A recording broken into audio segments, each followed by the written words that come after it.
De la un avion trecem la alt avion. Salutare! Aceasta este mașina mea personală, un Audi A3 Allstreet, fabricat în 2026 cu motorizare 2.0 TFSI, 204 cai putere, cutie automată DSG și tracțiune 4. Mașina am cumpărat-o de nouă și sincer a costat mai puțin decât mă așteptam. Haideți să vedem cine ghicește cât am dat pe ea. Scrieți răspunsul în comentarii. E prima generație de A3 Allstreet, adică avem un Audi A3 înălțat și cu niște elemente de design suplimentare. Cam așa face și Dacia cu Sandero și Sandero Stepway. Mie îmi place mult cum arată mașina, mai ales pe culoarea albastru Navara, un fel de bleu marin metalizat. Nu eram decis între albastru și verde, dar am ales varianta clasică. Voi pe care ați fi preferat-o? Mașina a venit cu jante pe 17 și inclusiv cauciucurile sunt puțin mai mari decât la un A3 standard. Practic, Allstreet-ul e cu 3 cm mai înalt decât un A3, având o gardă la sol de 15 cm. Nu e prea impresionant, adică și un Logan are garda la sol mai înaltă. Mie mi-a plăcut designul clasic din interior pentru că mi se pare că se exagerează în ultima vreme cu ecrane tot mai mari. De asemenea, mașina are și butoane fizice înăuntru, inclusiv pe volan, lucru tot mai rar întâlnit în acest domeniu. Am ales să-i pun scaune sport pentru că alea standard nu erau prea frumoase. O să vă spun și ce nu mi-a plăcut la ea. Calitatea interiorului mi se pare mai slabă decât la generația dinainte de 2020.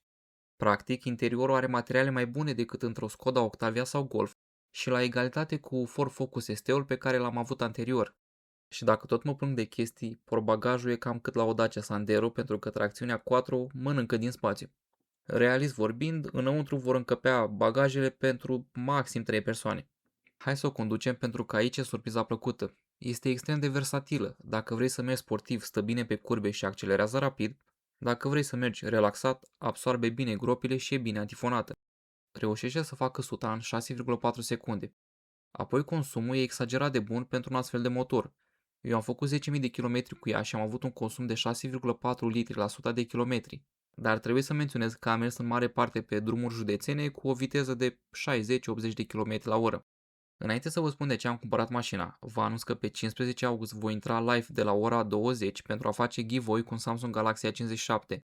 Pentru a participa trebuie să vă abonați la acest canal, să activați clopoțelul de notificări și să scrieți un comentariu. Sincer, eu am cumpărat mașina dintr-un motiv simplu. A devenit o raritate să cumperi o mașină pe benzină simplă, fără hibridizare și care chiar să fie distractivă. Mașinile devin tot mai grele și a mea cântărește o tonă și 475 de kilograme, ceea ce o face relativ ușoară. În plus, e distractivă, are suficient spațiu pentru nevoile mele, iar dimensiunile mici o fac ușor de parcat cam peste tot. O să vă spun și de prețul de achiziție, care a fost de 31.500 de euro. Însă vă sfătuiesc să aveți grijă la dotările de la Audi pentru că puteam confortabil să fac mașina asta să coste peste 40.000 de euro. Care ar trebui să fie următoarea mea mașină ca să consider că am făcut cu adevărat un upgrade? Vă mulțumesc pentru vizionare și noi ne vedem în videoclipul următor.